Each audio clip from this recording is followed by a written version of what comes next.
নিম্ন মধ্যবিত্ত পরিবারগুলোর আর্থিক সুরক্ষায় ফ্যামিলি কার্ড চালুর প্রক্রিয়া শুরু করেছে বর্তমান সরকার।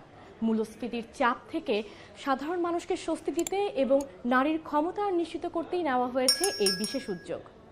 ইতিমধ্যে এই কর্মসূচি বাস্তবায়নে 15 সদস্যের একটি উচ্চ পর্যায়ের মন্ত্রিসভা কমিটি গঠন করা হয়েছে। সরকারের পরিকল্পনা অনুযায়ী খুব শীঘ্রই নির্দিষ্ট কিছু এলাকায় পরীক্ষামূলকভাবে এই কার্যক্রম শুরু হবে এবং এর সফলতার ভিত্তিতে দ্রুত তা সারা দেশে ছড়িয়ে দেওয়া হবে। আশা করা হচ্ছে ঈদের আগেই পাইলটিংভাবে ফ্যামিলি কার্ডের উদ্বোধন করতে যাচ্ছেন প্রধানমন্ত্রী তারেক রহমান। কিন্তু কিভাবে মিলবে এই ফ্যামিলি কার্ড? আবেদন প্রক্রিয়াটি স্বচ্ছ রাখতে সরকার ডিজিটাল এবং ম্যানুয়াল উভয় পদ্ধতিই রাখছে। পাইলট প্রকল্প চলাকালীন নিকটস্থ ইউনিয়ন পরিষদ বা ওয়ার্ড কাউন্সিলরের কার্যালয় থেকে সরাসরি আবেদন করা যাবে। পাশাপাশি ঘরে বসে আবেদনের জন্য একটি অনলাইন পোর্টাল তৈরির কাজও শেষ পর্যায়ে রয়েছে। আবেদনের প্রস্তুতি হিসেবে আপনার জাতীয় পরিচয়পত্র, সাম্প্রতিক তোলা রঙিন ছবি এবং একটি সচল মোবাইল নম্বর সংগ্রহে রাখুন।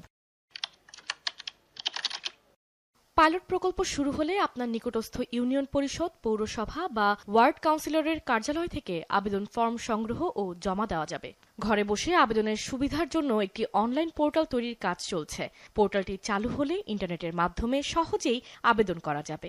প্রতিটি পরিবারের তথ্য জাতীয় পরিচয়পত্রের ভিত্তিতে একটি কেন্দ্রীয় ডেটাবেসে সংরক্ষণ করা হবে। এতে করে একই পরিবার থেকে একাধিক ব্যক্তি সুবিধা নিতে পারবে না এবং ভুয়া তালিকা তৈরির সুযোগ থাকবে না। ফ্যামিলি কার্ডটি কেবল একটি পরিচয়পত্র নয়, বরং প্রতিটি পরিবারের জন্য একটি অর্থনৈতিক সুরক্ষাও বটে, যার মধ্য দিয়ে নারীদের আরও বেশি অর্থনৈতিকভাবে স্বাবলম্বী করার উদ্যোগ নিচ্ছে সরকার।